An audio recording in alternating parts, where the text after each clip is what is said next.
गावावरून आईने शेंगट्याची बोटी पाठवली होती. तर हा मासा ना मीठ लावून सुकवलेला असतो. ह्याचं कालवण सुद्धा केलं जातं. आज मी याला फ्राय करणार आहे. सुरुवातीला बोटीला स्वच्छ पाण्यातून धुवून घ्यायचं, त्यामुळे बोटीवरच्या मिठाचं प्रमाण थोडं कमी व्हायला मदत होते. नंतर ह्याच्यावरती लाल तिखट घालायचंय, हळद, कोकम, आगळ.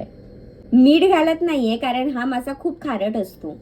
तर मसाल्यामध्ये हा माशाला व्यवस्थित मिक्स करून घ्यायचं. फिश फ्राय करायला रवा घेतलाय, तांदळाचं पीठ.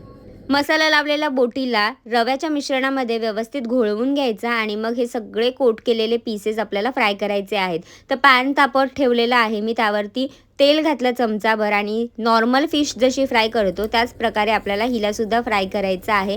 जास्त वेळ लागत नाही, मस्त 5-5 मिनिटांनी स्लो टू मीडियम हीटवरती हे फिशचे जे पीसेस आहेत ते फ्राय करून घ्यायचे. शेंगट्याच्या बोटीला तुमच्याकडे काय म्हणतात ते मला कमेंटमध्ये सांगा. शेंगट्याची बोटी स्टोअर कशी करायची, त्याचं कालवण कसं करायचं याच्या व्हिडिओसुद्धा मी आधी पोस्ट केलेले आहे. तुम्ही नसेल पाहिला तर नक्की जाऊन पहा. तर इथे शेंगट्याची बोटी मस्त फ्राय करून झालेली आहे.